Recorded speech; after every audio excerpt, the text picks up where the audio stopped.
ਸਤਿ ਸ਼੍ਰੀ ਅਕਾਲ ਜੀ। ਮੈਂ ਸਿਟੀ ਹਾਲ ਵਿੱਚ ਟਰਾਂਸਪੋਰਟ ਪਲੈਨਿੰਗ 'ਚ ਕੰਮ ਕਰਦੀ ਸੀ। ਇੱਕ ਦਿਨ ਕੌਫੀ ਬ੍ਰੇਕ 'ਤੇ ਮੈਂ ਕੈਫੇਟੇਰੀਆ ਵਿੱਚ ਕੌਫੀ ਦਾ ਕੱਪ ਲੈਣ ਗਈ।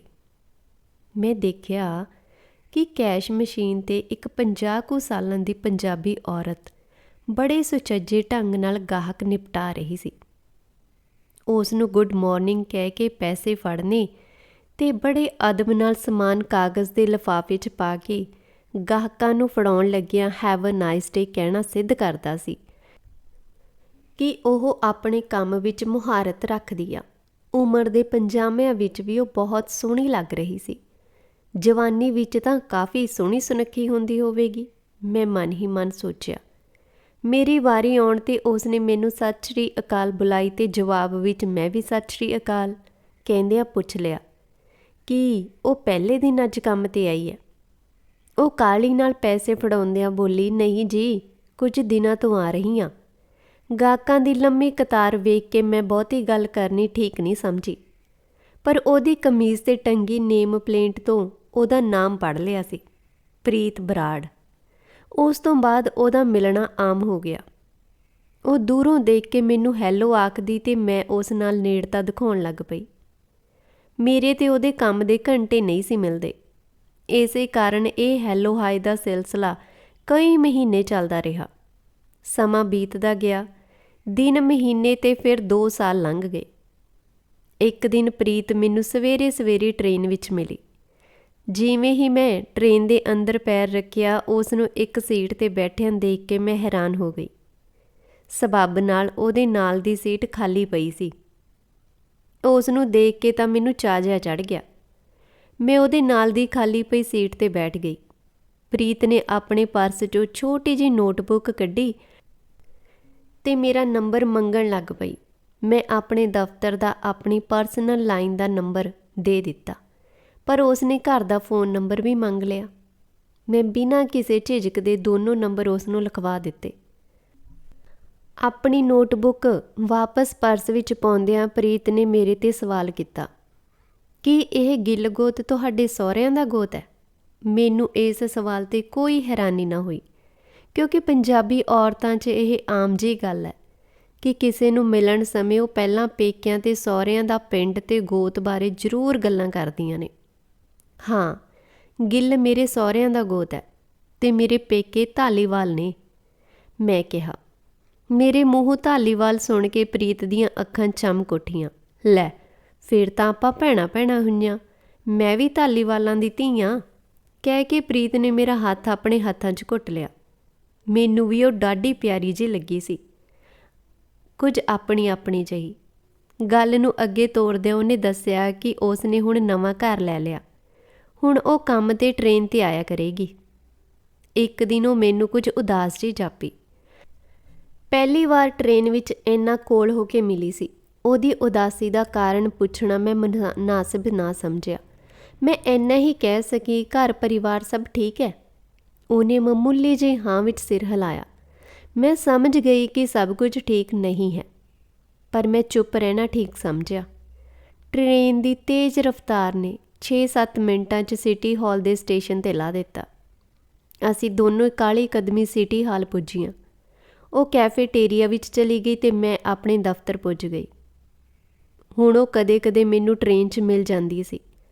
ਅਕਸਰ ਉਦਾਸ ਜਿਹੀ ਰਹਿੰਦੀ, ਕਦੇ ਫਾਲਤੂ ਗੱਲ ਨਹੀਂ ਸੀ ਕਰਦੀ।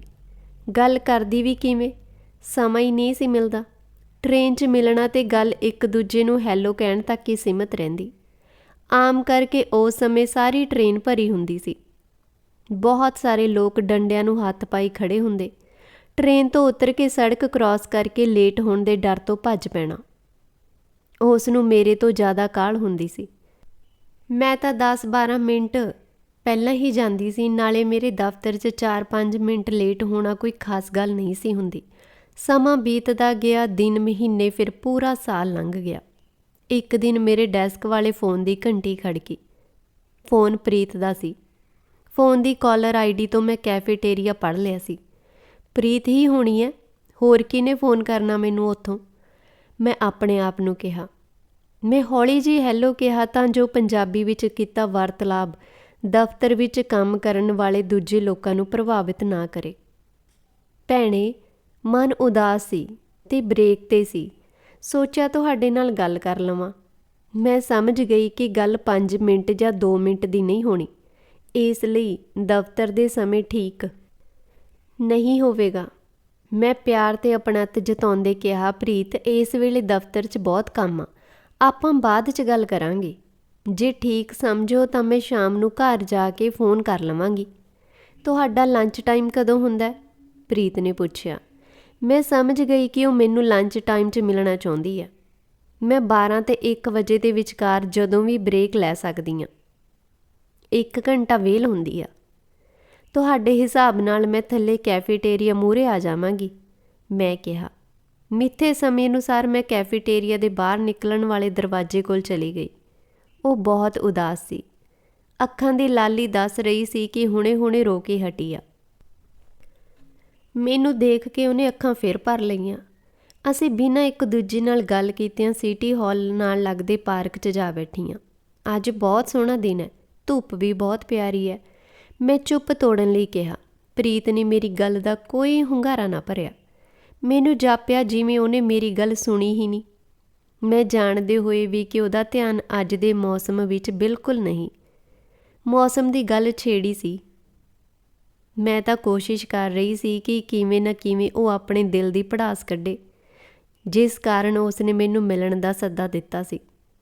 ਮੈਂ 2 ਕੁ ਮਿੰਟ ਦੀ ਚੁੱਪ ਤੋਂ ਬਾਅਦ ਕਿਹਾ, ਪ੍ਰੀਤ, ਤੇਰੀਆਂ ਅੱਖਾਂ ਲਾਲ ਕਿਉਂ ਨੇ ਤੇ ਨਾਲੇ ਉਦਾਸ ਲੱਗਦੀਆਂ? ਪ੍ਰੀਤ ਦੀਆਂ ਅੱਖਾਂ ਫਿਰ ਭਰ ਆਈਆਂ। ਆਪਣੇ ਪਰਸ 'ਚੋਂ ਪੇਪਰ ਨੈਪਕਿਨ ਕੱਢ ਕੇ ਉਹ ਅੱਖਾਂ ਪੂੰਝਣ ਲੱਗ ਪਈ। ਮੈਂ ਹੌਲੀ-ਹੌਲੀ ਉਹਦੀ ਬਾਂਹ ਪਲੋਸ ਰਹੀ ਸੀ ਤੇ ਉਹ ਰੋ ਰਹੀ ਸੀ। 2 ਕੁ ਮਿੰਟ ਰੋ ਕੇ ਉਹਨੇ ਕੁਝ ਕਹਿਣ ਦਾ ਹੌਸਲਾ ਕੀਤਾ, ਪਰ ਉਹ ਇੰਨਾ ਹੀ ਕਹਿ ਸਕੀ, ਭੈਣੇ, ਹੱਥਾਂ ਦੀਆਂ ਦਿੱਤੀਆਂ ਦੰਦਾਂ ਨਾਲ ਖੋਲ੍ਹਣੀਆਂ ਪੈਂਦੀਆਂ ਨੇ। ਉਹਦੀ ਗੱਲ ਸੁਣ ਕੇ ਮੈਂ ਕਿਹਾ, ਹਾਂ ਪ੍ਰੀਤ, ਇਹ ਤਾਂ ਹੈ। ਭੈਣੇ, ਮੇਰੀ ਤਾਂ ਲੰਬੀ ਕਹਾਣੀ ਆ। ਮਨ ਬਾਹਲਾ ਹੀ ਭਰਿਆ ਪਿਆ ਸੀ। ਅੱਜ ਖਿਆਲ ਆਇਆ ਕਿ ਭੈਣ ਨਾਲ ਦੁੱਖ ਸਾਂਝਾ ਕਰਦੀ ਹਾਂ। ਇਸ ਸ਼ਹਿਰ ਵਿੱਚ ਤੁਸੀਂ ਹੋ ਜੋ ਮੈਨੂੰ ਆਪਣੇ ਲੱਗਦੇ ਹੋ। ਕਹਿੰਦਿਆਂ ਉਸਨੇ ਮੇਰਾ ਹੱਥ ਫੜ ਲਿਆ। ਮੈਨੂੰ ਜਾਪਿਆ ਜਿਵੇਂ ਉਹ ਮੈਨੂੰ ਗਲਵੱਕੜੀ ਪਾਉਣੀ ਚਾਹੁੰਦੀ ਸੀ, ਪਰ ਆਸੇ-ਪਾਸੇ ਲੋਕਾਂ ਨੂੰ ਦੇਖ ਕੇ ਝਿਜਕ ਗਈ। ਮੈਂ ਘੜੀ ਵੱਲ ਵੇਖਿਆ ਤਾਂ ਟਾਈਮ ਤਾਂ ਭੱਜਿਆ ਹੀ ਜਾਂਦਾ ਸੀ। ਮੈਂ ਆਪਣੇ ਬੈਗ 'ਚੋਂ 2 ਸੈਂਡਵਿਚ ਕੱਢੇ, ਇੱਕ ਉਹਨੂੰ ਫੜਾ ਦਿੱਤਾ, ਦੂਜਾ ਮੈਂ ਆਪ ਖਾਣ ਲੱਗ ਪਈ। ਇਹ ਸੈਂਡਵਿਚ ਮੈਂ ਕਾਫੀ ਬ੍ਰੇਕ ਦੇ ਸਮੇਂ ਖਰੀਦ ਕੇ ਬੈਗ 'ਚ ਪਾਏ ਸੀ। ਭੁੱਖੇ ਢਿੱਡ ਕਿਹੜਾ ਕੰਮ ਹੁੰਦਾ? ਪ੍ਰੀਤ ਨੇ ਅੱਧਾ ਕੁ ਸੈਂਡਵਿਚ ਖਾਧਾ, ਬਾਕੀ ਲਪੇਟ ਕੇ ਆਪਣੇ ਪਰਸ ਵਿੱਚ ਇਹ ਕਹਿੰਦਿਆਂ ਪਾ ਲਿਆ ਕਿ ਠਹਿਰ ਕੇ ਖਾਵਾਂਗੀ। ਭੈਣੇ, ਤੁਸੀਂ ਕਿੱਥੇ ਰਹਿੰਦੇ ਹੋ? ਮਾਂਟਰੇ ਪਾਰਕ, ਮੈਂ ਕਿਹਾ। ਫਿਰ ਤਾਂ ਨੇੜੇ ਹੀ ਹੋ। ਮੈਂ ਵਾਈਟ ਹਾਰਟਨ ਵਿੱਚ ਰਹਿੰਦੀ ਹਾਂ, ਪ੍ਰੀਤ ਬੋਲੀ। ਉਹਨੇ ਘੜੀ ਦੇਖੀ। ਉਹਦੇ ਲੰਚ ਦਾ ਸਮਾਂ ਖਤਮ ਹੋ ਚੁੱਕਿਆ ਸੀ। ਉਹ ਕਾਹਲੀ ਨਾਲ ਉੱਠ ਖਲੋਤੀ।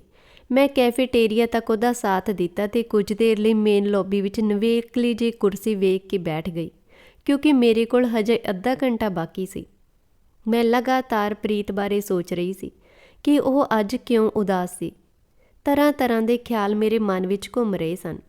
ਮੈਂ ਤਾਂ ਇਹ ਵੀ ਨਹੀਂ ਪੁੱਛਿਆ ਕਿ ਉਹਦੇ ਘਰ ਵਿੱਚ ਕੌਣ-ਕੌਣ ਹੈ, ਉਹਦਾ ਪਤੀ ਕੀ ਕੰਮ ਕਰਦਾ, ਉਹਦੇ ਬੱਚੇ ਕਿੰਨੇ ਨੇ। ਪ੍ਰੀਤ ਨਾਲ ਕੀਤੇ ਵਾਅਦੇ ਅਨੁਸਾਰ ਮੈਂ ਘਰ ਆ ਕੇ ਰੋਟੀ ਪਾਣੀ ਤੋਂ ਵਿਹਲੀ ਹੋ ਕੇ ਉਹਨੂੰ ਫੋਨ ਕੀਤਾ, ਪਰ ਉਸਨੇ ਕੋਈ ਜਵਾਬ ਨਾ ਦਿੱਤਾ। ਸੌਣ ਤੋਂ ਪਹਿਲਾਂ 2 ਕੁ ਵਾਰ ਮੈਂ ਫਿਰ ਕੋਸ਼ਿਸ਼ ਕੀਤੀ ਉਸ ਨਾਲ ਗੱਲ ਕਰਨ ਦੀ, ਪਰ ਉਸਨੇ ਫੋਨ ਹੀ ਨਹੀਂ ਚੁੱਕਿਆ। ਮੈਂ ਸੋਚਿਆ ਕਿਸੇ ਕੰਮ 'ਚ ਮਸ਼ਰੂਫ ਹੋਵੇਗੀ, ਕੱਲ੍ਹ ਨੂੰ ਟ੍ਰੇਨ 'ਚ ਮਿਲ ਜਾਵੇਗੀ। ਦੂਜੇ ਦਿਨ ਪ੍ਰੀਤ ਟ੍ਰੇਨ ਵਿੱਚ ਵੀ ਨਹੀਂ ਮਿਲੀ। ਮੈਂ ਕੈਫੇਟੇਰੀਏ 'ਚ ਨਿਗਾਹ ਮਾਰੀ, ਉੱਥੇ ਵੀ ਨਹੀਂ ਸੀ। ਉਹ ਕੰਮ 'ਤੇ ਨਹੀਂ ਸੀ ਆਈ। ਲੰਚ ਟਾਈਮ ਫੋਨ ਕੀਤਾ, ਕੇਵਲ ਫੋਨ ਦੀ ਘੰਟੀ ਦੀ ਆਵਾਜ਼ ਆਈ। ਚਿੱਤ ਤਾਂ ਕਰਦਾ ਸੀ ਉਹਦੇ ਘਰ ਜਾ ਕੇ ਪਤਾ ਕਰਾਂ, ਪਰ ਮੇਰੇ ਕੋਲ ਉਹਦਾ ਐਡਰੈਸ ਨਹੀਂ ਸੀ। ਵਿਚਾਰੀ ਕਿੰਨੇ ਪਿਆਰ ਨਾਲ ਭੈਣ ਕਹਿੰਦੀ ਹੈ, ਤੇ ਨਾਲੇ ਹੈ ਵੀ ਧਾਲੀਵਾਲਾਂ ਦੀ ਧੀ। ਮੇਰੀ ਭੈਣ ਹੀ ਤਾਂ ਹੈ ਉਹ। ਅਗਲਾ ਦਿਨ ਸ਼ਨਿਚਰਵਾਰ ਸੀ। ਕੰਮ ਤੋਂ ਛੁੱਟੀ ਸੀ ਤੇ ਛੁੱਟੀ ਵਾਲੇ ਦਿਨ ਮੈਂ ਅਕਸਰ ਕੁਝ ਲੇਟ ਜਾਗਦੀ ਹਾਂ, ਪਰ ਫੋਨ ਦੀ ਘੰਟੀ ਨੇ ਮੈਨੂੰ ਜਗਾ ਦਿੱਤਾ। ਫੋਨ ਪ੍ਰੀਤ ਦਾ ਸੀ। ਮੈਂ ਕਾਹਲੀ ਨਾਲ ਫੋਨ ਚੁੱਕਿਆ। ਭੈਣੇ, ਮੈਂ ਤੈਨੂੰ ਮਿਲਣਾ ਚਾਹੁੰਦੀ ਹਾਂ। ਉਹਦੇ ਬੋਲ ਵਿੱਚ ਲੋੜੇ ਦੀ ਅਪਣੱਤ ਸੀ। ਹਾਂ ਪ੍ਰੀਤ, ਮੈਨੂੰ ਤੇਰੀ ਚਿੰਤਾ ਹੋ ਰਹੀ ਸੀ। ਚੰਗਾ ਕੀਤਾ ਤੂੰ ਫੋਨ ਕਰ ਲਿਆ, ਮੈਂ ਆਪਣੀ ਚਿੰਤਾ ਜ਼ਾਹਿਰ ਕਰਦਿਆਂ ਕਿਹਾ। ਭੈਣੇ, ਤੂੰ ਮੇਰੇ ਘਰ ਆ ਸਕਦੀ ਹੈ? ਮੈਂ ਮਿੰਟੂ ਕੁ ਲਈ ਸੋਚਿਆ ਤੇ ਕਿਹਾ, ਹਾਂ ਆ ਸਕਦੀ ਹਾਂ। ਪਰ ਜਰਾ ਠਹਿਰ ਕੇ, ਮੈਂ ਤਾਂ ਹਜੇ ਬਿਸਤਰੇ 'ਚ ਪਈ ਹਾਂ। ਮੇਰੇ ਹਸਬੈਂਡ ਵੈਨਕੂਵਰ ਗਏ ਹੋਏ ਨੇ। ਘਰ ਦਾ ਕੁਝ ਕੰਮ ਕਰਵਾ ਲਵਾਂ ਤੇ ਮੈਂ ਫਿਰ ਵਿਹਲੀ ਹੀ ਹਾਂ। ਭੈਣੇ ਮਨ ਬਹੁਤ ਹੀ ਖਰਾਬ ਆ। ਕਿਹੜੀ ਗੱਲੋਂ? ਮੈਂ ਪੁੱਛਿਆ। ਉਹ ਫਿਰ ਰੋਣ ਲੱਗ ਪਈ। ਪ੍ਰੀਤ ਫਿਕਰ ਨਾ ਕਰ, ਮੈਂ 12 ਕੁ ਵਜੇ ਆ ਜਾਵਾਂਗੀ। ਆਪਣਾ ਐਡਰੈਸ ਲਿਖਵਾ। ਜਿਵੇਂ ਹੀ ਮੈਂ ਐਡਰੈਸ ਲਿਖਿਆ ਤਾਂ ਇੱਕ ਸੋਚ ਨੇ ਮੈਨੂੰ ਘੇਰ ਲਿਆ। ਮੈਂ ਵੀ ਕਿੰਨੀ ਪਾਗਲ ਹਾਂ। ਮੈਂ ਇਹ ਤਾਂ ਉਹਨੂੰ ਪੁੱਛਿਆ ਹੀ ਨਹੀਂ ਕਿ ਉਹਦੇ ਘਰ ਇਸ ਵੇਲੇ ਕੌਣ-ਕੌਣ ਹੋਵੇਗਾ। ਜੇ ਕਿਤੇ ਕੋਈ ਪਰਿਵਾਰਕ ਲੜਾਈ ਝਗੜਾ ਹੋਇਆ ਤਾਂ ਕਿਤੇ ਮੇਰੇ ਜਾਣ ਨਾਲ ਵੱਧ ਹੀ ਨਾ ਜਾਵੇ। ਪ੍ਰੀਤ ਦੇ ਘਰ ਬਾਰੇ ਜਾਣਕਾਰੀ ਲੈਣ ਲਈ ਮੈਂ ਦੁਬਾਰਾ ਫੋਨ ਕਰ ਲਿਆ। ਪ੍ਰੀਤ ਨੇ ਦੱਸਿਆ ਉਹ ਘਰ ਵਿੱਚ ਇਸ ਸਮੇਂ ਇਕੱਲੀ ਆ। ਘਰ ਦਾ ਕੰਮ ਕਾਹਲੀ ਨਾਲ ਨਿਪਟਾ ਕੇ ਮੈਂ 12 ਕੁ ਵਜੇ ਪ੍ਰੀਤ ਦੇ ਘਰ ਪੁੱਜ ਗਈ। ਲਿਵਿੰਗ ਰੂਮ ਦੀ ਸ਼ੀਸ਼ੇ ਦੀ ਬਾਰੀ 'ਚ ਖੜ੍ਹੀ ਉਹ ਮੈਨੂੰ ਉਡੀਕ ਰਹੀ ਸੀ। ਘੰਟੀ ਖੜਕਾਉਣ ਦਾ ਮੌਕਾ ਹੀ ਨਹੀਂ ਮਿਲਿਆ। ਪ੍ਰੀਤ ਨੇ ਉਸ ਨੂੰ ਦਰਵਾਜ਼ਾ ਖੋਲ੍ਹ ਦਿੱਤਾ। ਸ਼ਾਇਦ ਉਹ ਹਜੇ ਨਹਾਤੀ ਵੀ ਨਹੀਂ ਸੀ। ਘਰ ਪਾਉਣ ਵਾਲਾ ਕਾਟਨ ਦਾ ਮਾਮੂਲੀ ਜਿਹਾ ਪੰਜਾਬੀ ਸੂਟ ਪਾਇਆ ਹੋਇਆ ਸੀ। ਉਹ ਵੀ ਵੱਟੋ ਵੱਟ ਹੋਇਆ ਪਿਆ। ਵਾਲ ਵੀ ਅਣਵਿਆਹੇ ਜਿਹੇ ਲੱਗਦੇ ਸੀ।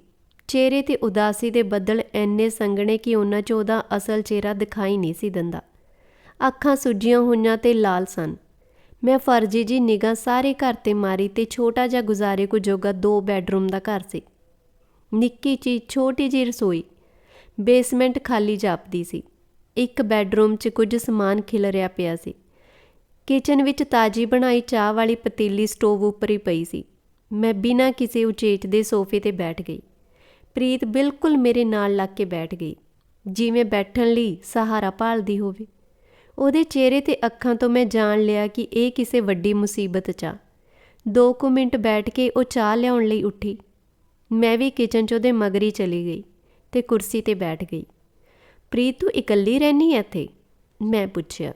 ਪ੍ਰੀਤ ਫਿਰ ਰੋਣ ਲੱਗ ਪਈ। ਮੈਂ ਕੁਝ ਸਖਤੀ ਨਾਲ ਕਿਹਾ, ਮੈਨੂੰ ਬੁਲਾਇਆ ਤਾਂ ਹੁਣ ਗੱਲ ਤਾਂ ਦੱਸ, ਤੈਨੂੰ ਕੀ ਮਦਦ ਚਾਹੀਦੀ ਆ? ਮੇਰੀ ਬੇਟੀ ਅੱਜ ਮੈਨੂੰ ਛੱਡ ਕੇ ਚਲੀ ਗਈ। ਮੇਰਾ ਤਾਂ ਮਰ ਜਾਣ ਨੂੰ ਜੀ ਕਰਦਾ। ਕੀ ਦੱਸਾਂ, ਗਲਤੀਆਂ ਤਾਂ ਸਾਰੀਆਂ ਮੇਰੀਆਂ ਹੀ ਨੇ। ਉਹਨੂੰ ਵੀ ਕੀ ਦੋਸ਼ ਦੇਵਾਂ? ਉਹ ਤਾਂ ਆਪਣੀ ਥਾਂ ਸੱਚੀ ਹੈ। ਪ੍ਰੀਤ ਨੇ ਥੋੜ੍ਹਾ ਜ਼ੋਰ ਲਾ ਕੇ ਆਪਣੇ ਮੂੰਹੋਂ ਇਹ ਸ਼ਬਦ ਕੱਢੇ ਸੀ। ਫਿਰ ਮੈਂ ਕਿਹਾ, ਫਿਰ ਕੀ ਦੱਸਾਂ? ਜਦੋਂ ਮੱਤ ਮਾਰੀ ਜਾਂਦੀ ਹੈ ਉਦੋਂ ਪਤਾ ਨਹੀਂ ਲੱਗਦਾ। ਪ੍ਰੀਤ ਨੇ ਚੁੰਨੀ ਦੇ ਲੜ ਨਾਲ ਅੱਖਾਂ ਪੂੰਝਦੇ ਹੋਏ ਕਿਹਾ। ਉਹ ਤਾਂ ਹੈ। ਮੈਂ ਉਹਦੇ ਚਿਹਰੇ ਵੱਲ ਤੱਕਦਿਆਂ ਕਿਹਾ। ਮੇਰੇ ਪਹੁੰਚਣ ਤੋਂ ਪਹਿਲਾਂ ਹੀ ਬਣਾ ਕੇ ਰੱਖੀ ਚਾਹ ਉਹਨੇ ਕੱਪਾਂ 'ਚ ਪਾਈ ਤੇ ਟੇਬਲ 'ਤੇ ਰੱਖ ਲਈ। ਉਹਦੇ ਜਿਵੇਂ ਹੱਥ ਤਾਂ ਕੀ ਸਾਰਾ ਸਰੀਰ ਕੰਬ ਰਿਹਾ ਸੀ। ਹਾਂ ਦੱਸ ਕੀ ਗੱਲ ਆ? ਮੈਂ ਗੱਲ ਤੋਰਨ ਲਈ ਕਿਹਾ। ਭੈਣੇ ਕੀ ਦੱਸਾਂ, ਅਜੀਬ ਜੀ ਕਹਾਣੀ ਆ। 1985 'ਚ ਮੇਰਾ ਵਿਆਹ ਹੋਇਆ ਸੀ। ਉਹ ਇੱਧਰੋਂ ਮੁੰਡਾ ਗਿਆ ਸੀ ਵਿਆਹ ਕਰਵਾਉਣ। ਸਾਰਾ ਕੁਝ ਮੇਰੀ ਸਹਿਮਤੀ ਨਾਲ ਹੋਇਆ। ਬਾਗੇ ਪੁਰਾਣੇ ਦੇ ਸਨ ਉਹ। ਘਰ-ਬਾਰ ਚੰਗਾ ਸੀ, ਪਰ ਉਹਦੀ ਲੱਤ ਵਿੱਚ ਨੁਕਸ ਸੀ। ਮਾੜਾ ਜਿਹਾ ਲੰਗੜਾ ਕੇ ਤੁਰਦਾ ਸੀ। ਮੇਰੇ ਪਿਓ ਕੋਲ ਕੁੱਲ 3 ਏਕੜ ਜ਼ਮੀਨ ਸੀ। ਅਸੀਂ 4 ਭੈਣ ਭਰਾ। ਭਰਾ 3 ਭੈਣਾਂ ਤੋਂ ਛੋਟਾ ਸੀ। ਮੈਂ ਸਾਰਿਆਂ ਤੋਂ ਵੱਡੀ ਸੀ, BA ਕਰ ਲਈ ਸੀ। ਬਾਪੂ ਨੇ ਬੇਬੇ ਨਾਲ ਸਲਾਹ ਕੀਤੀ ਕਿ ਜੇ ਪ੍ਰੀਤ ਮੰਨ ਜਾਵੇ ਤਾਂ ਆਪਣੀ ਸਾਰੀ ਕਬੀਲਦਾਰੀ ਨਜਿੱਠੀ ਜਾਊਗੀ। ਸਭ ਤੋਂ ਵੱਡੀ ਗੱਲ ਇਹ ਵੀ ਆ ਕਿ ਉਹਨਾਂ ਦੀ ਕੋਈ ਵੀ ਦਾਜ ਦਹੇਜ ਦੀ ਮੰਗ ਨਹੀਂ। ਅੱਛਾ, ਮੈਂ ਹੁੰਗਾਰਾ ਭਰਿਆ। ਮੈਂ ਮੰਨ ਗਈ। ਵਿਆਹ ਹੋ ਗਿਆ। ਇੱਥੇ ਵੈਨਕੂਵਰ ਦੀ ਮੇਰੀ ਭੂਆ ਵੀ ਵਿਆਹ 'ਤੇ ਗਈ ਹੋਈ ਸੀ। 20 ਕੁ ਦਿਨਾਂ ਬਾਅਦ ਜਗਦੀਪ ਵਾਪਸ ਵਿਨੀਪੈਗ ਆ ਗਿਆ। ਸਾਰਾ ਕੁਝ ਨੋਰਮਲ ਚੱਲਦਾ ਰਿਹਾ। ਮੇਰੇ ਸਹੁਰੇ ਘਰ 'ਚ ਮੇਰਾ ਮਾਣ ਤਾਣ ਹੋਣ ਲੱਗਿਆ। ਜਗਦੀਪ ਦੇ ਵਾਪਸ ਆਉਣ ਤੋਂ ਬਾਅਦ ਮੇਰੀ ਭੂਆ ਨੇ ਮੈਨੂੰ ਪੱਟੀ ਪੜ੍ਹਾਉਣੀ ਸ਼ੁਰੂ ਕਰ ਦਿੱਤੀ। ਅਖੇ ਮੁੰਡਾ ਲੰਗ ਮਾਰ ਕੇ ਤੁਰਦਾ, ਤੇਰੇ ਨਾਲ ਤਾਂ ਭੋਰਾ ਨਹੀਂ ਜੱਚਦਾ। ਕਨੇਡਾ ਸੱਦ ਕੇ ਇਹਨਾਂ ਨੇ 3 ਕੁੜੀਆਂ ਦੇ ਰਿਸ਼ਤੇ ਆਪਣੀਆਂ ਰਿਸ਼ਤੇਦਾਰੀਆਂ 'ਤੇ ਕਰਨੇ ਨੇ। ਕਾਕੇ 'ਤੇ ਵੀ ਕਬਜ਼ਾ ਕਰ ਲੈਣਾ। ਕਾਕਾ? ਉਹ ਕੌਣ ਹੈ? ਮੈਂ ਪੁੱਛਿਆ। ਮੇਰਾ ਭਰਾ, ਸਾਰੀਆਂ ਭੈਣਾਂ ਤੋਂ ਛੋਟਾ, ਪ੍ਰੀਤ ਨੇ ਹੌਕਾ ਲੈਂਦਿਆਂ ਕਿਹਾ। ਮੈਂ ਉੱਠ ਕੇ ਟੂਟੀ 'ਚੋਂ ਪਾਣੀ ਦਾ ਗਲਾਸ ਭਰਿਆ ਤੇ ਪ੍ਰੀਤ ਨੂੰ ਫੜਾ ਦਿੱਤਾ। ਉਸ ਨੇ ਪਾਣੀ ਦਾ ਘੁੱਟ ਭਰਿਆ। ਪ੍ਰੀਤ ਦੇ ਹੱਥ ਕੰਬ ਰਹੇ ਸਨ। ਉਹਦੀ ਕਹਾਣੀ 'ਚ ਮੇਰੀ ਵੀ ਦਿਲਚਸਪੀ ਵੱਧ ਰਹੀ ਸੀ। ਮੈਂ ਪ੍ਰੀਤ ਦੇ ਹੱਥੋਂ ਗਲਾਸ ਫੜਿਆ ਤੇ ਟੇਬਲ 'ਤੇ ਰੱਖਦਿਆਂ ਕਿਹਾ, ਫਿਰ ਕੀ ਹੋਇਆ ਪ੍ਰੀਤ? ਮੇਰੀ ਭੂਆ ਨੇ ਮੈਨੂੰ ਸਲਾਹ ਦਿੱਤੀ ਕਿ ਤੂੰ ਚੁੱਪਚਾਪ ਕਨੇਡਾ ਆ ਜਾ, ਵੈਨਕੂਵਰ ਵਿੱਚ ਦੀ ਸੀਟ ਬੁੱਕ ਕਰਵਾਵੀਂ। ਕਿਸੇ ਨੂੰ ਆਪਣੀ ਸਕੀਮ ਦੀ ਭਿਣਕ ਨਾ ਪੈਣ ਦੇਵੀਂ। ਜਗਦੀਪ ਨੇ ਇੱਥੇ ਆਉਣ ਸਾਰ ਮੇਰਾ ਅਪਲਾਈ ਕਰ ਦਿੱਤਾ ਸੀ। 5 ਮਹੀਨਿਆਂ ਬਾਅਦ ਮੇਰਾ ਵੀਜ਼ਾ ਆ ਗਿਆ। ਮੇਰੀ ਸੀਟ ਬੁੱਕ ਹੋ ਗਈ। ਜਗਦੀਪ ਨੇ ਦਿਲ ਖੋਲ੍ਹ ਕੇ ਸ਼ਾਪਿੰਗ ਕਰਨ ਲਈ ਮੈਨੂੰ ਪੈਸੇ ਭੇਜੇ ਸੀ। ਮੈਂ ਆਪਣੀ ਸੱਸ ਅਤੇ ਨਨਾਨਾ ਲਈ ਸੂਟ ਖਰੀਦੇ। ਜਿਵੇਂ ਜਿਵੇਂ ਮੇਰੀ ਸੱਸ ਕਹੀ ਗਈ ਮੈਂ ਉਵੇਂ ਉਵੇਂ ਕਰਦੀ ਗਈ, ਤਾਂ ਜੋ ਕਿਸੇ ਨੂੰ ਭੋਰਾ ਵੀ ਸ਼ੱਕ ਨਾ ਹੋਇਆ। ਵੈਨਕੂਵਰ ਤੋਂ ਅੱਗੇ ਮੇਰੀ ਸੀਟ ਵਿਨੀਪੈਗ ਦੀ ਬੁੱਕ ਹੋਈ ਵੀ ਸੀ, ਪਰ ਮੈਂ ਵਿਨੀਪੈਗ ਗਈ ਹੀ ਨਹੀਂ। ਮੇਰੀ ਭੂਆ ਮੈਨੂੰ ਵੈਨਕੂਵਰ ਏਅਰਪੋਰਟ ਤੋਂ ਆਪਣੇ ਘਰ ਲੈ ਗਈ। ਉਹਨਾਂ ਦਿਨਾਂ 'ਚ ਇਮੀਗ੍ਰੇਸ਼ਨ ਦੀ ਮੋਹਰ ਏਅਰਪੋਰਟ 'ਤੇ ਲੱਗ ਜਾਂਦੀ ਹੁੰਦੀ ਸੀ। ਮੇਰੇ ਪਾਸਪੋਰਟ 'ਤੇ ਵੀ ਪੱਕੀ ਮੋਹਰ ਲੱਗ ਗਈ। ਮੈਂ ਹੈਰਾਨ ਹੋ ਗਈ ਕਿ ਇਸ ਨੇ ਐਡਾ ਵੱਡਾ ਧੋਖਾ ਕੀਤਾ। ਮੈਂ ਆਖ ਹੀ ਦਿੱਤਾ, ਆ ਤਾਂ ਤੂੰ ਬੜਾ ਮਾੜਾ ਕੀਤਾ ਪ੍ਰੀਤ। ਬਸ ਭੂਆ ਦੇ ਆਖੇ ਕਰੀ ਗਈ। ਭੂਆ ਨੇ ਕਿਹਾ ਸੀ ਕਿ ਜਗਦੀਪ ਨਾਲ ਜਦ ਤੇਰਾ ਤਲਾਕ ਹੋ ਗਿਆ ਤਾਂ ਕਿਸੇ ਚੰਗੇ ਸੋਹਣੇ ਸੁਨੱਖੇ ਮੁੰਡੇ ਨਾਲ ਤੇਰਾ ਵਿਆਹ ਕਰਾਂਗੇ। ਤੇਰੇ 'ਚ ਕੀ ਨੁਕਸਾ?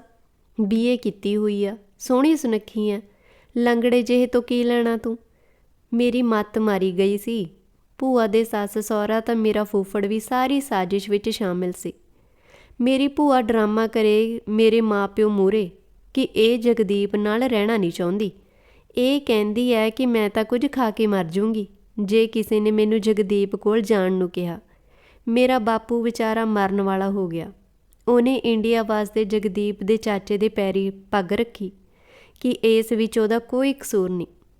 ਜਗਦੀਪ ਦੇ ਉਹਦੇ ਮਾਂ-ਪਿਓ ਨੇ ਮੈਨੂੰ ਮੇਰੇ ਹਾਲ 'ਤੇ ਛੱਡ ਦਿੱਤਾ। ਮੈਂ ਭੂਆ ਜੋਗੀ ਰਹਿ ਗਈ। ਜਗਦੀਪ ਨਾਲ ਤਲਾਕ ਹੋਇਆ ਤਾਂ ਭੂਆ ਮੈਨੂੰ ਆਪਣੇ ਨਾਲ ਇੰਡੀਆ ਲੈ ਗਈ। ਮੇਰਾ ਵਿਆਹ ਆਪਣੇ ਦਿਓਰ ਨਾਲ ਕਰ ਦਿੱਤਾ।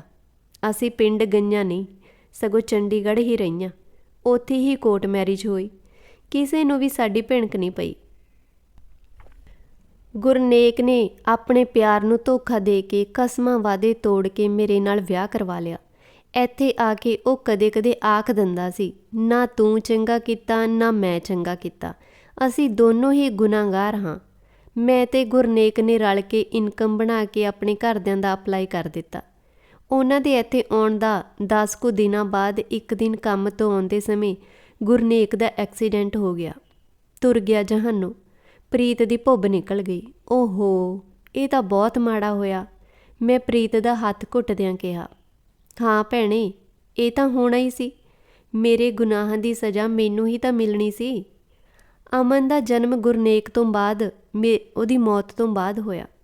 ਅੱਖਾਂ ਪੂੰਝਦਿਆਂ ਪ੍ਰੀਤ ਨੇ ਕਿਹਾ, ਅਮਨ? ਮੈਂ ਉਤਸੁਕਤਾ ਨਾਲ ਪੁੱਛਿਆ। ਪ੍ਰੀਤ ਸਾਰਾ ਕੁਝ ਸੰਖੇਪ ਵਿੱਚ ਦੱਸ ਰਹੀ ਸੀ। ਇਉਂ ਜਾਪਦਾ ਸੀ ਜਿਵੇਂ ਇੱਕ ਸ਼ਬਦ ਉਸ ਨੂੰ ਡੰਗ ਰਿਹਾ ਹੋਵੇ। ਉਹ ਆਪਣੇ ਹੀ ਸ਼ਬਦਾਂ ਤੋਂ ਬਚ ਰਹੀ ਹੋਵੇ। ਪ੍ਰੀਤ ਨੇ ਵੱਡਾ ਸਾਰਾ ਹੌਕਾ ਲਿਆ ਤੇ ਫੁੱਟ-ਫੁੱਟ ਕੇ ਰੋਣ ਲੱਗ ਪਈ। ਉਸ ਨੇ ਮੈਨੂੰ ਘੁੱਟ ਕੇ ਗਲਵੱਕੜੀ ਪਾ ਲਈ। ਉਹਦੇ ਮੂੰਹੋਂ ਮਸਾਂ ਹੀ ਨਿਕਲਿਆ, ਅਮਨ ਮੇਰੀ ਬੇਟੀ ਆ। ਕਿੱਥੇ ਅਮਨ ਹੁਣ? ਮੈਂ ਪੁੱਛਿਆ। ਪ੍ਰੀਤ ਦੇ ਰੋਣ ਦੀ ਆਵਾਜ਼ ਹੋਰ ਉੱਚੀ ਹੋ ਗਈ ਤੇ ਕੁਝ ਸੰਭਲ ਕੇ ਕਹਿਣ ਲੱਗੀ, ਅੱਜ ਉਹ ਮੈਨੂੰ ਇਕੱਲੀ ਛੱਡ ਕੇ ਆਪਣੇ ਬॉयਫ੍ਰੈਂਡ ਨਾਲ ਚਲੀ ਗਈ। ਉਸ ਨੂੰ ਕੈਲਗਰੀ ਯੂਨੀਵਰਸਿਟੀ 'ਚ ਦਾਖਲਾ ਮਿਲ ਗਿਆ। ਉਹਦੀ ਖਾਤਰ ਹੀ ਮੈਂ ਵੈਨਕੂਵਰ ਛੱਡ ਕੇ ਕੈਲਗਰੀ ਆਈ ਸੀ। ਚੱਲ ਕੋਈ ਨਾ, ਇਹਦੇ ਵਿੱਚ ਕਿਹੜੀ ਰੋਣ ਵਾਲੀ ਗੱਲ ਆ? ਇੱਥੇ ਤਾਂ ਬੱਚੇ ਐਵੇਂ ਹੀ ਕਰਦੇ ਨੇ। ਤੈਨੂੰ ਮਿਲਣ ਆ ਜਾਇਆ ਕਰੂਗੀ, ਮੈਂ ਦਿਲਾਸਾ ਦਿੰਦਿਆਂ ਕਿਹਾ। ਪ੍ਰੀਤ ਨੇ ਸਿਰ ਉਤਾਰ ਚੁੱਕਿਆ ਤੇ ਮੇਰੇ ਵੱਲ ਵੇਖਿਆ। ਕੁਝ ਮਿੰਟਾਂ ਲਈ ਚੁੱਪ ਰਹੀ। ਬੋਲਣ ਦਾ ਯਤਨ ਕਰਦੀ ਰਹੀ, ਪਰ ਰੁਕ ਜਾਂਦੀ। ਆਖਿਰ ਹੌਸਲਾ ਕਰਕੇ ਉਹਨੇ ਆਖ ਹੀ ਦਿੱਤਾ ਕਿ ਜਿਹੜਾ ਮੁੰਡਾ ਅਮਨ ਦਾ ਬॉयਫ੍ਰੈਂਡ ਹੈ ਨਾ, ਉਹ ਜਗਦੀਪ ਦਾ ਪੁੱਤ ਹੈ। ਤੈਨੂੰ ਕਿਵੇਂ ਪਤਾ? ਮੈਂ ਹੈਰਾਨੀ ਨਾਲ ਪੁੱਛਿਆ। ਪ੍ਰੀਤ ਨੇ ਦੁਬਾਰਾ ਪਾਣੀ ਦੀ ਘੁੱਟ ਭਰਿਆ ਤੇ ਬੋਲੀ, ਜਿਸ ਦਿਨ ਪਹਿਲੇ ਦਿਨ ਉਹ ਅਮਨ ਉਸ ਨੂੰ ਲੈ ਕੇ ਘਰ ਆਈ ਸੀ, ਮੈਂ ਗੱਲਾਂ-ਗੱਲਾਂ 'ਚ ਪਤਾ ਕਰ ਲਿਆ ਸੀ। ਉਹਨੇ ਮੈਨੂੰ ਆਪਣੇ ਸਾਰੇ ਪਰਿਵਾਰ ਦੀਆਂ ਤਸਵੀਰਾਂ ਵੀ ਵਿਖਾਈਆਂ ਸੀ। ਉਹ ਇੱਥੇ ਅਮਨ ਦੇ ਨਾਲ ਹੀ ਯੂਨੀਵਰਸਿਟੀ 'ਚ ਪੜ੍ਹਦਾ। ਉਸ ਨੇ ਆਪਣਾ ਸਮਾਨ ਯੂਨੀਵਰਸਿਟੀ ਦੇ ਹੋਸਟਲ 'ਚ ਮੂਵ ਕਰਨਾ ਸੀ। ਇਸੇ ਕਰਕੇ ਸਾਰਾ ਸਮਾਨ ਚੁੱਕ ਕੇ ਸਾਡੇ ਘਰ ਲੈ ਕੇ ਆਇਆ। ਮੈਨੂੰ ਉਹਨੇ ਐਲਬਮ ਵੀ ਦਿਖਾਈ ਸੀ ਆਪਣੇ ਸਾਰੇ ਪਰਿਵਾਰ ਦੀ। ਓਹੋ, ਤੇ ਫਿਰ? ਮੈਂ ਕਿਹਾ। ਮੈਂ ਕੋਸ਼ਿਸ਼ ਤਾਂ ਬਹੁਤ ਕੀਤੀ ਕਿ ਅਮਨ ਰਾਜ ਤੋਂ ਦੂਰ ਚਲੀ ਜਾਵੇ, ਪਰ ਜਿਉਂ-ਜਿਉਂ ਮੈਂ ਕੋਸ਼ਿਸ਼ ਕਰਦੀ, ਉਹ ਓਨਾ ਹੀ ਰਾਜ ਦੇ ਨੇੜੇ ਹੋਈ ਜਾਂਦੀ। ਅਮਨ ਨੂੰ ਪਤਾ ਸੀ ਮੇਰੀ ਸਾਰੀ ਕਹਾਣੀ ਦਾ। ਮੈਨੂੰ ਸੁਣਾ ਵੀ ਦਿੰਦੀ ਹੁੰਦੀ ਸੀ, ਮਾਂ, ਜੋ ਤੂੰ ਕੀਤਾ ਹੈ ਨਾ, ਮੈਂ ਜ਼ਿੰਦਗੀ 'ਚ ਕਦੇ ਵੀ ਕਿਸੇ ਨਾਲ ਅਜਿਹਾ ਨਹੀਂ ਕਰਾਂਗੀ। ਅੱਜ ਸਵੇਰੇ ਅਮਨ ਆਪਣਾ ਸਮਾਨ ਚੁੱਕ ਕੇ ਰਾਜ ਨਾਲ ਚਲੀ ਗਈ। ਅੱਗੇ ਪਤਾ ਨਹੀਂ ਕੀ ਹੋਣਾ। ਪ੍ਰੀਤ ਦੀਆਂ ਗੱਲਾਂ ਸੁਣ ਕੇ ਮੈਂ ਬੇਹੋਸ਼ ਹੋਣ ਵਾਲੀ ਹੋ ਗਈ। ਦਰਵਾਜ਼ੇ ਦੀ ਘੰਟੀ ਖੜਕੀ ਤਾਂ ਪ੍ਰੀਤ ਨੇ ਸ਼ੀਸ਼ੇ ਦੀ ਬਾਰੀ ਤੋਂ ਮਾੜਾ ਜਿਹਾ ਪਰਦਾ ਚੁੱਕ ਕੇ ਵੇਖਿਆ ਤਾਂ ਦਰਵਾਜ਼ਾ ਖੋਲ੍ਹ ਦਿੱਤਾ। ਰਾਜ, ਅਮਨ ਤੇ ਇੱਕ ਹੋਰ ਔਰਤ ਜੋ ਉਹਨਾਂ ਦੇ ਨਾਲ ਸੀ ਅੰਦਰ ਆ ਗਏ। ਔਰਤ ਚੰਗੇ ਸਲੀਕੇ ਵਾਲੀ ਕਾਫੀ ਖੂਬਸੂਰਤ ਸੀ। ਉਹਦਾ ਸਾਦਾ ਤੇ ਸੋਹਣਾ ਪਹਿਰਾਵਾ ਉਹਦੀ ਸ਼ਖਸੀਅਤ ਨੂੰ ਨਿਖਾਰ ਰਿਹਾ ਸੀ। ਪ੍ਰੀਤ ਨੇ ਉਸ ਨੂੰ ਪਹਿਚਾਣ ਲਿਆ। ਰਾਜ ਨੇ ਤਸਵੀਰਾਂ ਜੋ ਦਿਖਾਈਆਂ ਸੀ ਆਪਣੇ ਪਰਿਵਾਰ ਦੀਆਂ। ਪ੍ਰੀਤ ਉਸ ਔਰਤ ਨੂੰ ਦੇਖ ਕੇ ਘਬਰਾ ਗਈ, ਪਰ ਉਸ ਔਰਤ ਨੇ ਪ੍ਰੀਤ ਨੂੰ ਗਲਵੱਕੜੀ ਪਾ ਕੇ ਚੁੱਪਚਾਪ ਬਿਨਾਂ ਕਿਸੇ ਉਚੇਚ ਦੇ ਸੋਫੇ 'ਤੇ ਬੈਠ ਗਈ। ਮੈਂ ਚੁੱਪਚਾਪ ਬੈਠੀ ਹੈਰਾਨ ਹੋ ਰਹੀ ਸੀ। ਉਸ ਔਰਤ ਨੇ ਮੇਰੇ ਬਾਰੇ ਜਾਣਨਾ ਚਾਹਿਆ। ਪ੍ਰੀਤ ਨੇ ਮੈਨੂੰ ਆਪਣੀ ਵੱਡੀ ਭੈਣ ਦੀ ਤਰ੍ਹਾਂ ਕਹਿ ਕੇ ਜਾਣ ਪਹਿਚਾਣ ਕਰਵਾਈ। ਅਮਨ ਤੇ ਰਾਜ ਕਿਚਨ ਵਿੱਚ ਕੁਰਸੀਆਂ ਖਿੱਚ ਕੇ ਸਭ ਦੇ ਸਾਹਮਣੇ ਬੈਠ ਗਏ। ਰਾਜ ਨੇ ਬੋਲਣਾ ਸ਼ੁਰੂ ਕੀਤਾ, ਇਹ ਮੇਰੇ ਮੰਮੀ ਨੇ। ਮੈਨੂੰ ਆਪਣੇ ਘਰ ਦੀ ਕਹਾਣੀ ਪਤਾ ਹੈ ਕਿ ਕਿਵੇਂ ਇੱਕ ਔਰਤ ਨੇ ਮੇਰੇ ਡੈਡੀ ਨੂੰ ਧੋਖਾ ਦਿੱਤਾ ਸੀ। ਸਾਡੇ ਪਰਿਵਾਰ 'ਤੇ ਕੀ ਬੀਤੀ ਸੀ ਉਸ ਰਾਤ, ਜਿਸ ਦਿਨ ਉਹ ਵੈਨਕੂਵਰ ਏਅਰਪੋਰਟ ਤੋਂ ਮੇਰੇ ਡੈਡੀ ਕੋਲ ਆਉਣ ਦੀ ਬਜਾਏ ਕਿਤੇ ਹੋਰ ਚਲੀ ਗਈ ਸੀ। ਮੇਰੇ ਰਿਸ਼ਤੇਦਾਰਾਂ ਨੂੰ ਇਹੀ ਗੱਲਾਂ ਕਰਦੇ ਸੁਣ ਮੈਂ ਵੱਡਾ ਹੋਇਆ। ਮੈਨੂੰ ਅਮਨ ਮਿਲ ਗਈ। ਮੈਂ ਦੋਸਤੀ ਦਾ ਹੱਥ ਵਧਾਇਆ, ਪਰ ਇਸ ਨੇ ਹੱਥ ਵਧਾਉਣ ਤੋਂ ਪਹਿਲਾਂ ਮੈਨੂੰ ਦੱਸ ਦਿੱਤਾ ਕਿ ਮੇਰੀ ਮਾਂ ਨੇ ਕਿਸੇ ਨਾਲ ਬਹੁਤ ਵੱਡਾ ਧੋਖਾ ਕੀਤਾ। ਸਾਰੀ ਕਹਾਣੀ ਸੁਣਨ ਤੋਂ ਪਿੱਛੋਂ ਮੈਨੂੰ ਯਕੀਨ ਹੋ ਗਿਆ ਕਿ ਅਮਨ ਉਸੇ ਔਰਤ ਦੀ ਬੇਟੀ ਹੈ ਜਿਸ ਨੇ ਮੇਰੇ ਡੈਡੀ ਨੂੰ ਇੰਨੀ ਤਕਲੀਫ ਦਿੱਤੀ ਸੀ। ਬਾਕੀ ਰਹੀ ਗੱਲ ਮੇਰੇ ਤੇ ਅਮਨ ਦੀ, ਅਸੀਂ ਚੰਗੇ ਦੋਸਤ ਹਾਂ। ਮੈਂ ਤੇ ਅਮਨ ਨੇ ਡਰਾਮਾ ਕੀਤਾ ਸੀ ਘਰੋਂ ਜਾਣ ਦਾ। ਅਸੀਂ ਕਿਤੇ ਵੀ ਨਹੀਂ ਸੀ ਗਏ। ਮੈਂ ਮੰਮੀ ਨੂੰ ਕੱਲ੍ਹ ਇੱਥੇ ਕੈਲਗਰੀ ਬੁਲਾ ਲਿਆ ਸੀ। ਪ੍ਰੀਤ ਚੁੱਪਚਾਪ ਬੈਠੀ ਹੰਝੂ ਕੇਰੀ ਜਾ ਰਹੀ ਸੀ। ਉਹਦੇ ਹੰਝੂ ਦੱਸ ਰਹੇ ਸੀ ਕਿ ਉਹ ਕਿੰਨਾ ਪਛਤਾ ਰਹੀ ਆ। ਪ੍ਰੀਤ ਉੱਠੀ ਤੇ ਉਹਨੇ ਰਾਜ ਨੂੰ ਗਲਵੱਕੜੀ ਵਿੱਚ ਲਿਆ ਤੇ ਕਹਿਣ ਲੱਗੀ, ਪੁੱਤ, ਜੇ ਇੱਥੇ ਤੱਕ ਆ ਹੀ ਗਿਆ ਤਾਂ ਮੈਨੂੰ ਉਸ ਭਲੇ ਪੁਰਸ਼ ਦੇ ਪੈਰਾਂ ਵਿੱਚ ਸਿਰ ਰੱਖ ਕੇ ਗੁਨਾਹ ਬਖਸ਼ਾਉਣ ਦਾ ਮੌਕਾ ਵੀ ਦਿਵਾ ਦੇ। ਇਹ ਤੋਂ ਪਹਿਲਾਂ ਕਿ ਰਾਜ ਕੁਝ ਬੋਲਦਾ, ਉਹਦੀ ਮਾਂ ਨੇ ਅੱਗੇ ਹੋ ਕੇ ਪ੍ਰੀਤ ਨੂੰ ਗਲਵੱਕੜੀ 'ਚ ਲੈ ਕੇ ਕਿਹਾ, ਮੇਰੀਏ ਭੈਣੇ, ਮੈਂ ਉਸ ਭਲੇ ਬੰਦੇ ਨੂੰ ਹੀਣ ਭਾਵਨਾ ਨਾਲ ਲੜਦੇ ਦੇਖਿਆ। ਉਹ ਅੱਜ ਵੀ ਸਮਾਜ ਤੋਂ ਕੰਨੀ ਕਤਰਾਉਂਦਾ। ਮੈਂ ਦਿਵਾਵਾਂਗੀ ਤੈਨੂੰ ਮੁਆਫੀ। ਮੈਂ ਕਰਾਂਗੀ ਉਹਨੂੰ ਦੁਨੀਆ ਦੇ ਸਾਹਮਣੇ ਸਿਰ ਚੁੱਕਣ ਕੇ ਜਿਉਣ ਜੋਗਾ। ਤੂੰ ਉਸ ਕੋਲੋਂ ਮਾਫੀ ਮੰਗ ਕੇ ਆਪਣੇ ਗੁਨਾਹਾਂ ਤੋਂ ਸੁਰਖਰੂ ਹੋ ਜੀ ਤੇ ਉਹ ਤੈਨੂੰ ਮਾਫ ਕਰਕੇ ਹੀਣ ਭਾਵਨਾ ਤੋਂ ਬਾਹਰ ਆ ਜਾਵੇਗਾ। ਉਹ ਬਹੁਤ ਵਧੀਆ ਇਨਸਾਨ ਆ। ਮੈਂ ਉਹਨਾਂ ਨੂੰ ਗੱਲਾਂ ਕਰਦਿਆਂ ਛੱਡ ਕੇ ਆਪਣੇ ਘਰ ਆ ਗਈ। ਸੋਚਿਆ ਕਿ ਮੇਰੀ ਹਾਜ਼ਰੀ ਵਿੱਚ ਉਹ ਖੁੱਲ੍ਹ ਕੇ ਗੱਲਬਾਤ ਨਹੀਂ ਕਰ ਸਕਣਗੇ। ਸ਼ਾਇਦ ਪ੍ਰੀਤ ਵੀ ਇਹੀ ਚਾਹੁੰਦੀ ਸੀ, ਇਸੇ ਲਈ ਉਹਨੇ ਮੈਨੂੰ ਠਹਿਰਨ ਲਈ ਨਹੀਂ ਕਿਹਾ। ਅਗਲੇ ਦਿਨ ਪ੍ਰੀਤ ਦਾ ਫੋਨ ਆਇਆ, ਭੈਣੇ, ਰਾਜ ਤੇ ਰਾਜ ਦੀ ਮੰਮੀ ਇੱਥੇ ਹੀ ਨੇ। ਅਮਨ ਵੀ ਘਰ ਆ। ਮੈਂ ਕੱਲ੍ਹ ਰਾਤ ਰਾਜ ਦੇ ਡੈਡੀ ਜਾਣੀ ਜਗਦੀਪ ਤੋਂ ਫੋਨ 'ਤੇ ਮਾਫੀ ਮੰਗ ਲਈ ਸੀ। ਉਹਨੇ ਮੈਨੂੰ ਮਾਫ ਵੀ ਕਰ ਦਿੱਤਾ। ਮੇਰੇ ਸਿਰ ਤੋਂ ਵੀ ਭਾਰ ਲੱਥ ਗਿਆ। ਭਲਾ ਹੋਵੇ ਰਾਜ ਤੇ ਉਹਦੀ ਮਾਂ ਦਾ, ਜਿਨ੍ਹਾਂ ਨੇ ਮੈਨੂੰ ਮੇਰੇ ਗੁਨਾਹ ਦੇ ਭਾਰ ਤੋਂ ਮੁਕਤ ਕਰਵਾ ਦਿੱਤਾ। ਇਸ ਧਰਤੀ 'ਤੇ ਅਜਿਹੇ ਦੇਵਤੇ ਵਰਗੇ ਲੋਕ ਵੀ ਰਹਿੰਦੇ ਨੇ। ਮੈਂ ਤਾਂ ਕਸਰ ਨਹੀਂ ਸੀ ਛੱਡੀ ਜਗਦੀਪ ਨਾਲ ਬੁਰਾ ਕਰਨ ਦੀ, ਪਰ ਪਰਮਾਤਮਾ ਨੇ ਉਸ ਨੂੰ ਇੱਕ ਨੇਕ, ਸੁਚੱਜੀ ਤੇ ਸੋਹਣੇ ਦਿਲ ਵਾਲੀ ਔਰਤ ਦਾ ਸਾਥ ਬਖਸ਼ ਦਿੱਤਾ। ਚੰਗਾ ਭੈਣੇ, ਮੈਂ ਸੋਚਿਆ ਤੂੰ ਫਿਕਰ ਕਰਦੀ ਹੋਵੇਂਗੀ ਤਾਂ ਤੈਨੂੰ ਦੱਸ ਦੇਵਾਂ। ਐਨਾ ਕਹਿ ਕੇ ਪ੍ਰੀਤ ਨੇ ਫੋਨ ਰੱਖ ਦਿੱਤਾ। ਮੈਂ ਖਲੋ ਕੇ ਉਹਨਾਂ ਦੇ ਸਨਮਾਨ ਵਿੱਚ ਤਾੜੀ ਮਾਰੀ ਤੇ ਮਨ ਹੀ ਮਨ ਕਿਹਾ, ਸੱਚਮੁੱਚ ਜਗਦੀਪ, ਉਹਦੀ ਪਤਨੀ ਤੇ ਉਹਨਾਂ ਦਾ ਬੇਟਾ ਰਾਜ ਦੇਵਤੇ ਹਨ, ਦੇਵਤੇ। ਸੋ ਦੋਸਤੋ, ਤੁਹਾਨੂੰ ਇਹ ਕਹਾਣੀ ਕਿਵੇਂ ਦੀ ਲੱਗੀ? ਆਪਣੇ ਵਿਚਾਰ ਜ਼ਰੂਰ ਸਾਂਝੇ ਕਰਿਓ ਜੀ। ਧੰਨਵਾਦ।